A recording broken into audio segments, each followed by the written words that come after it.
Джон Кех «Подсознание может все» даалт ухамсар бүгдийг чадна хэмээх номыг та нар маань уншсан л байх те. Энэ номон дээр болохоор даалт ухамсар бол хязгааргүй тэр маш хүчтэй гэсэн санааг агуулсан номны хураангуйг би та нартай яг одоо өөрийнхөө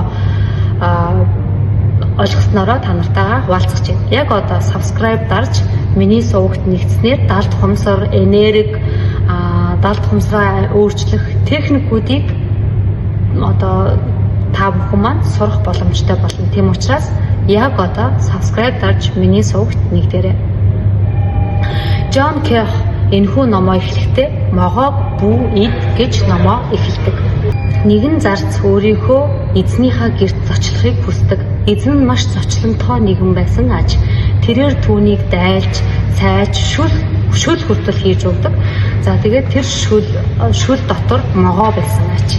Тэгээд нөгөө хэр тэр хоолыг идэхийг хүсээгүйч эзнийхээ сэтгэлийг бодоод тэр шүлийг аргагүй ихэн иддэг. Маргааш нь биеийн тааруу болсон тэр аргагүй ихэнд эзнийхээ гэрт очдог. Эзэн нь түүнд эм нариулж өгдөг. Яг имийг уух гэтэл аяган дотор байдал могоо. Тэр зарц тэр үед тэсэлгүй эзэндээ хэлдэг. Уучлаарай. Би энэ хоолыг идэхгүй. Би өчигдөр энэ могоог идээд өвдсөн. Өнөөдөр би үүнийг уухгүй гэж хэлдэг.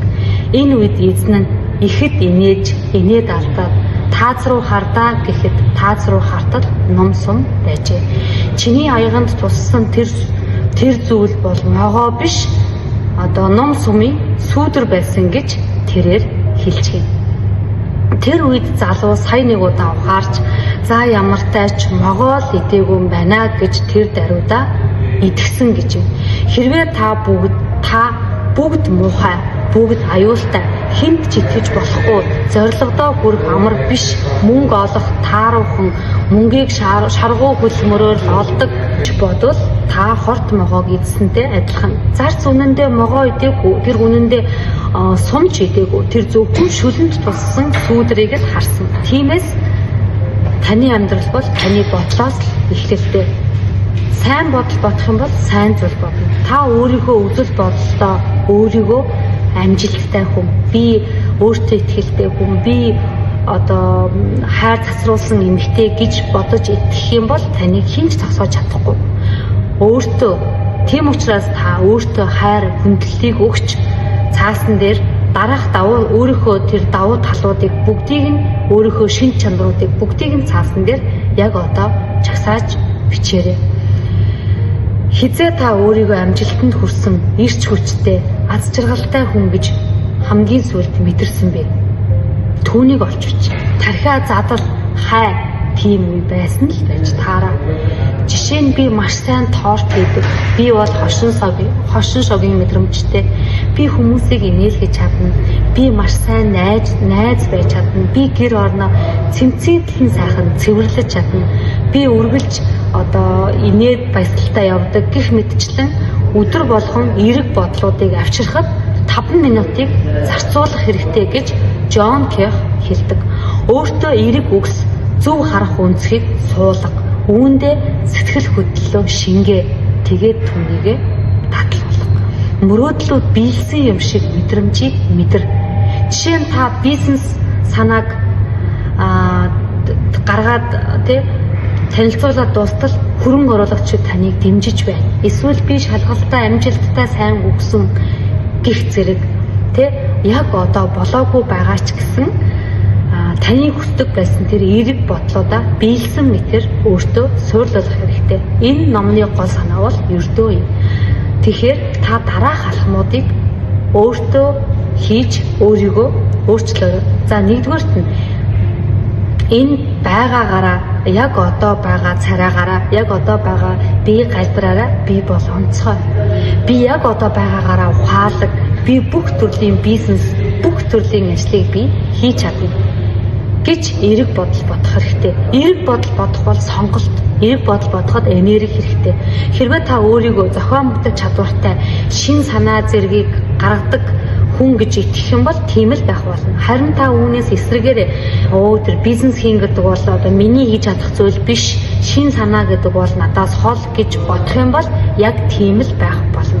Тэгэхээр та юу гэж бодно? Бодит амьдрал яг л тийм байна. За тийм учраас энгийн өдөр болгон хийдэг алхмуудыг хэрэгжүүлж өөртөө туршиж үзэх хэрэгтэй.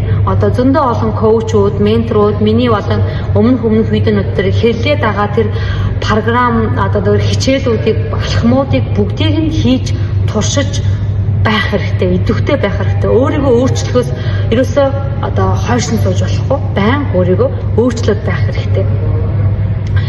Тэгээд өөрөөсөө болон өөрөөсөө асуулт асуухаасаа хизээчгүй ич аав ээжээсээ орчноосоо олж авсан итгэр үнэмшлүүдээ эргээд нэг бодоод үзээрэй. Тэрхүү итгэлүүд үнэн үү гэдэгт эргэлзэж эхлээрэй. Яг одоо энэ асуултуудыг өөрөөсөө ойр орхон асуугаарай. Хэрвээ би энэ дадлыг оронгоор нь өөрчлөвөл юу болох вэ? Одоо танд нэг муу дадал байгаа. Тэрийг оронгоор нь өөрчлөвөл юу болох вэ? Ямар нэгэн шийдвэр гаргахдаа зөвхөн нэг талыг биш, нэлийн хідэн талыг харахыг хичээгээрэй. Гаргалгааг хайх үед бидний тарих ажиллаж эхэлдэг. Нэг зорилго тавьсан бол түүндээ хүрэх нэг биш хэд хэдэн арга замыг олох хэрэгтэй. Дараагийн дугаар дээр нь өөрийн хуучин дадлыг өөрчлөх, түүнийг эвдэх хэрэгтэй.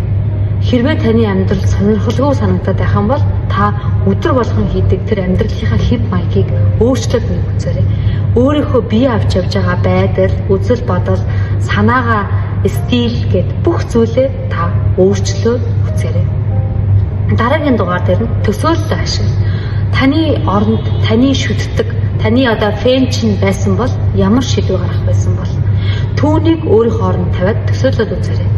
Таны энэ нөхцөлд тэр олонний танил хүмүүс ямар үзэл баримталтай байдаг бол тэд нар юу гэж зөвлөх байсан бол гэж асуугаад хариултыг олооно. Таны далдхамсарт таны бодсноос илүү ухаалаг, эрүүл мэндэд анхаар, өөрийгөө хайрал, юунд ч яарахгүй тайван байх үед шин санаа ирдэг юм шүү. Джон Керх хэлэхдээ тантай таарлцсан хүн бүрээс эерэг талыг та олж хардаг нэгэн байгаарай. Бусдын эерэг талыг олж харснаар та өөртөө гайхалтай өөрчлөлтийг авчирч чадна. Танд шинэ боломжууд нэгдэж эхэлнэ. Хэрвээ та хажууд байгаа нэг хүний ямар нэгэн шинжийг анхаарч түүнийг нь өөрт нь байнга хэлээд байх юм бол тэр шинж танд удахгүй нөлөөлж эхэлнэ. Өөрөөр хэлбэл та түүнийг өөртөө нагаад авна гэсэн. Тийм учраас бусдыг шүүмжилж сөрөг талыг нь хэлэхдээ болгоомжтой анхааралтай хандаарай.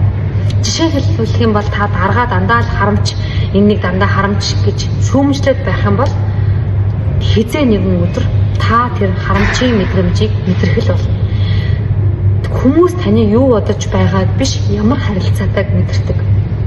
Тэгээд танд яг тийм харилцааг өгдөг. Та анзаардаг л байх. Бид юм худалдаж авахдаа худалдагчийн энергийг анзаардаг тийм ээ. Аз жаргалгүй хүн бусдыг муулж бусадтай зууралддаг. Аз жаргалгүй хүн л бусдыг муулдаг. Хэрвээ хүний нэг үйлдэл таны дургуйг хүргэлж байвал тэр хүнд яг тийм зүйл хэлэх, хариу үйлдэл өгөхөөсөө өмнө нэг боломжийг олгоод үзээрэй. Жишээлх юм бол дэлгүүрийн касс чинь танд хиг ёг гэж хариулаад юм асуухаар ингээд хариулаад байх юм бол та түүнд яг тийм хариулт өгөхөөсөө илүү өдөржин зогсож байгаа түүнийг нэг бодоод үзээрэй. Магадгүй ядарсан өдөржин зогсоод хүмүүст үйлчилж байгаа учраас харин та үүний оронд эерэг урмын үг хэлж түүний хөдөлмөрийг ойлгохыг хичээгээрэй. Өнөөгийн нийгэмд хүн болгон урмын үг, хайр, магтаалаар цангаж аваа. Магадгүй та нэг чоколад аваад бэлгэлсэн ч болно шүү дээ. Байнга л гомдлож явдаг хөршиг чинь юу баярлуулах байсан бол магтаалын үг, бэлэг, тэмдэг, урмын үгч байж болно. Яг яаж баярлах бол тэр гээд төсөөлөд бодоод үзээрэй. Хэрвээ та эдгээрийг хэрэгжүүлэх юм бол таны амьдрал гайхалтай сайхнаар өөрчлөгдөнө. Бүх зүйлд сайн тал гэж байдаг. Гагцхүү аль талыг харах нь бидний сонголт байдаг. Өөрт ихэнхдээ хүн өөрт байгаа сайн талыг мэддэггүй. Тийм учраас үргэлж бусдын эргэн тойронд байгаа хүмүүсийнхаа сайн талыг нь хилдэг нэг нь байгаарай. Өөрөөр хэлэх юм бол бусдад дулаан орчин бэлгэлдэг нэг нь байгаарай. Тэхийн бол та хүрээлэн борчондоо юу өгнө? Та түүнийг авч чадна. Орчлон ертөнц түүнийг танд өгнө. Таны найз нөхөд нэмэгдэж таны үнц нь нэмэгдэх болно. Тэгэхээр энэ номын гол санаа нь ямар бодол бодох талаар ямар шийдвэр гаргана? Таны амьдрал яг тийм л болно. Та ямар бодол бодно? Таны амьдрал яг тийм болно гэсэн санааг илэрхийлдэг. Тэм учраас тархиа програмчлахад одоо өдөр болгон сөрөг бодол боддог, хүний сөрөг талыг хардаг, өнөөдөр хүртэл дадаж хэвшсэн энэ тархиа програмчлахад өдөр болгон 5 минутыг зарцуулаарай. Тэгээд гадаад ертөнцөө өөрчлөхийн тулд дотоод ертөнцөө өөрчлөх хэрэгтэй. Гадаадад болж байгаа бүх зүйлийг өөрчлөхийн тулд дотроосоо өөрчлөлтийг хийх хэрэгтэй. Тэм учраас өөртөө эерэг бодлуудыг судалж чадах юм бол эерэг зүйлүүд танд ирнэ. Мөн эдгээр зүйлүүдийг ганцаараа хэрэгжүүлэхэд хэцүү байгаа бол та манай Pfizer Academy-ээр холбогдоод манай ховсын эмчилгээнд орсноороо манай төрөл бүрийн body therapy буюу биеийн эмчилгээнүүдэд орсноороо та эдгээр зүйлүүдийг маш амархан даван туулах боломжтой. Ингээд дараагийнхаа видеогоор уулзлаа. Түр баяртай.